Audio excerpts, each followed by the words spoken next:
ত্রিশালে ঐতিহ্যবাহী শিক্ষা প্রতিষ্ঠান আরক শিক্ষাঙ্গন ইন্টারন্যাশনাল স্কুলের সপ্তম বর্ষপূর্তি উদযাপন করা হয়েছে। উপজেলা পরিষদ সংলগ্ন দুকুমিয়া পার্কে সকাল 10টায় এই অনুষ্ঠান শুরু হয়। উক্ত অনুষ্ঠানে স্কুলের চেয়ারম্যান এস এম হুমায়ুন কবিরের সভাপতিত্বে অনুষ্ঠানে স্বাগত বক্তব্য রাখেন স্কুলের প্রধান শিক্ষক ইমরাতুল ইসলাম দিশা। কেক কেটে অনুষ্ঠানের শুভ উদ্বোধন করা হয়।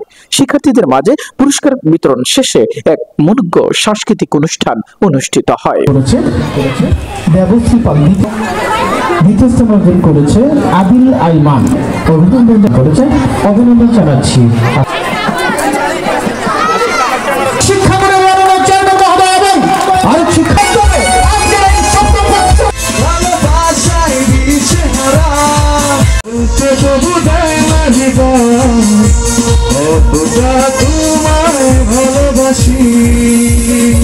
আয়োজন খুবই সুন্দর হয়েছে, শিক্ষার্থীরা অনেক আনন্দ পেয়েছে।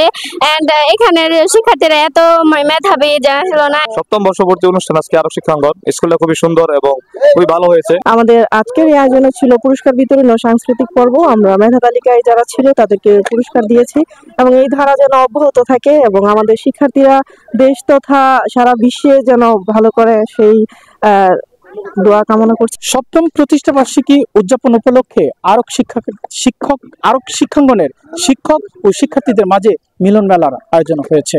আর এই অনুষ্ঠানের মাধ্যমে বিভিন্ন অভিভাবকবৃন্দ বলেছেন যাতে এইভাবে শিক্ষার প্রসার হয় এবং শিক্ষার প্রসারতার মাধ্যমে আরক শিক্ষাঙ্গন তার সুদূর প্রসারী ভবিষ্যতে বাংলাদেশের মাটিতে ছড়িয়ে দিতে পারে এই প্রত্যাশা করা হচ্ছে।